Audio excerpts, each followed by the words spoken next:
Hey everyone, just want to start off by saying this video is going to be less formal than my demo reel. This is more about the behind the scenes making of the GoobCube, which is why I'll be commentating over this.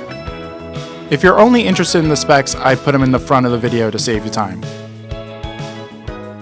So for those who don't know me, my name is Alex Jesperson.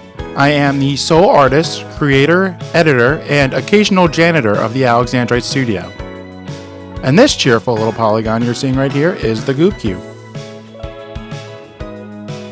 Starting out, pretty much, I just was thinking I really wanted to have a mascot. I wanted to have a mascot that would be simple and something that would really be easily recognizable. So when it came down to it, actually, I didn't really think of the cube aspect entirely myself.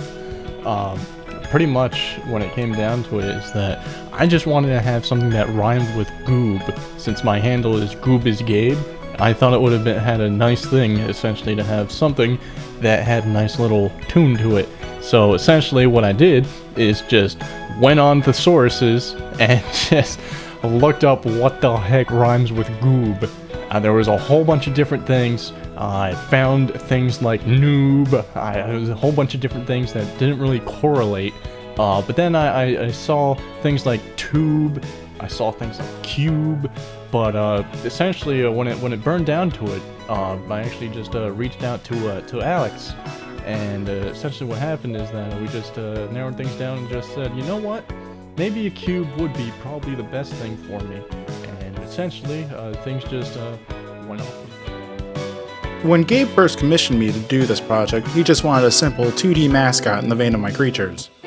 After making the initial sketch, however, I discussed the idea of making this character in 3D. I started to sketch out concepts of animations and showed them to Gabe to gauge his reaction. Turns out he really liked it and gave me the go-ahead. It took about 5 months to get the GoobCube in a presentable state. Now, anyone familiar with 3D character design would consider 5 months to be an obscenely long amount of time for just an emotive block. But in my defense, I'm still new to Maya and 3D in general, and most of my time working on the GoobCube was in classes with my tutor, Jason Hopkins. Not only did I model the GoobCube, but also had him rigged, animated, and rendered. One aspect of the GoobCube I'd like to point your attention to is the lack of a skeletal structure in the model. To those unfamiliar, a skeleton is a series of joints assigned to various parts of a mesh to make it move. Instead, the GoobCube has blend shapes he shifts between to do his actions. The number one factor I made sure to consider with the GoobCube is that he felt personalized to the GoobIsGabe channel. So I had an idea of his fans on Twitch donating channel points to change between the ink cartridge colors of magenta, cyan, yellow, and K, which is gray, I guess. Gabe uses these 4 colors for his channel, and thus would give the GoobCube a sense of belonging. The idea created a color change action, where the GoobCube spins and poofs into a new color. When rendering the various GoobCube actions, I made it so every action would begin and end with a static pose, so the animations could be interchanged at will. Because the rendering process was so strenuous on my laptop, I decided to render all animation with only the yellow color GoobCube. I could then adjust it in Adobe After Effects to my liking. With the rendering done, I copied the series of animations, changing the hue of the GoobCube. I made the irises gray so that the color change of the GoobCube would not affect them. And changing the GoobCube itself to gray was a simple trick of desaturation.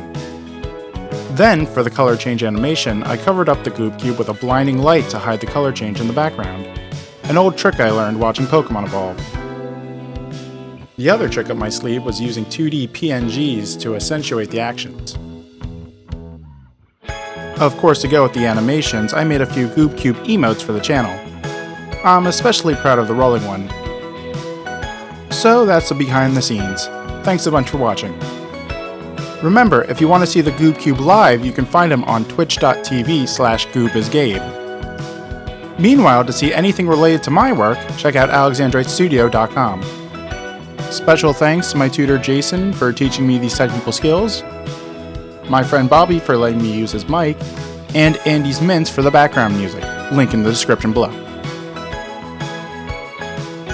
I just can't express to you guys how happy I am about this whole process, because Alex put a whole bunch of time and effort into this, and I really believe he turned out to be such a cutie pie.